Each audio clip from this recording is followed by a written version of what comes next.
अरे कहाँ जा रही हो? स्कूल छोड़ने जा रही हूँ, नीचे बस खड़ी है। अगर आज तुम्हारे चक्कर में मेरे बच्चे की बस लेट हुई ना, फिर तुम्हारी खैर नहीं। अरे तुम 2 मिनट रुको, मैं कपड़े पहन के मैं छोड़ आता हूँ। बस बस, तुम सिर्फ बातें ही करते हो, कोई काम टाइम से नहीं करते हो। बाय पापा। बाय बेटा। 5 मिनट लेट होता नहीं हो कि चिल्लाने लग जाती है। अरे क्या हुआ, बस छूट गई क्या? अच्छा ठीक है, रुको कपड़े पहन लूं, मैं छोड़ाऊंगा। अरे कपड़े क्यों उतार रही हो? बोला तो मैं छोड़ाऊंगा। तुमने इसकी बस की फीस भरी थी? भूल गया मैं। भूल गए तुम? अरे तुम्हें पता भी है, सबके सामने मेरी बेइज्जती हो गई। अरे उज्जी को बस में नहीं बिठा रहा था वो ड्राइवर, कह रहा था पहले फीस भरो उसके बाद बस में बैठाएंगे। तुमको तो अपनी इज्जत की जरा भी परवाह नहीं है, लेकिन मुझे पूरी सोसाइटी के सामने जलील होना पड़ा।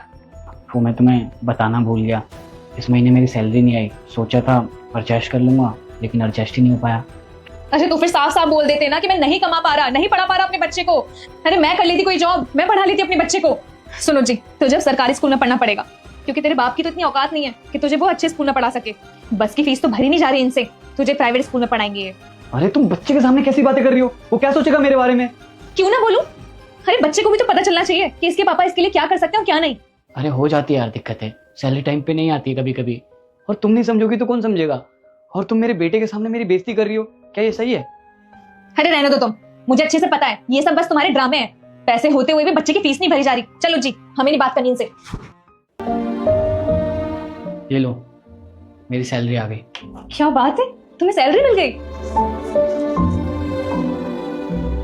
अच्छा सुनो, सॉरी। हाँ सॉरी? वो किस लिए? मैंने उस दिन उज्जी के सामने तुम्हें कितना सुना दिया यार। वैसे मैं करती भी क्या, मैं जैसे उज्जी को बस तक लेके गई, बस वाले ने बैठाने से इनकार कर दिया और सबके बच्चे बैठे हुए थे बस में, बस मैं और मेरा बच्चा ही बाहर खड़ा था। यार सारी सोसाइटी वालों के सामने मेरी बेइज्जती हो गई, इसलिए गुस्सा तो आएगा ही ना। मैंने तुम्हें खामखा इतना सुना दिया।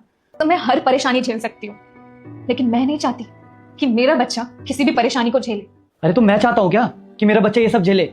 अरे जब सैलरी नहीं मिली तो मैं क्या करूँ? अब चोरी करके तो लाऊंगा नहीं पैसे। दोस्तों मैंने चोरी करने के लिए नहीं बोला, लेकिन जब तुम्हें पता था कि इस महीने तुम्हारी सैलरी नहीं आएगी तो तुम्हें पैसों का इंतजाम करके रखना चाहिए था ना। अब तुम्हारी सैलरी नहीं आएगी तो क्या इसकी वजह से मेरा बच्चा स्कूल जाना छोड़ दे?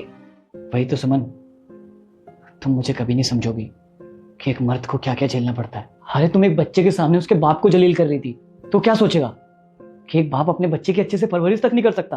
और एक बात तो किसी ने सही बोली है सुमन, कि मर्द की इज्जत ना तभी तक है जब तक वो पैसे कमा के लाता है, और जिस दिन वो पैसे कमा के ना लाए ना, उसकी कोई इज्जत नहीं करता।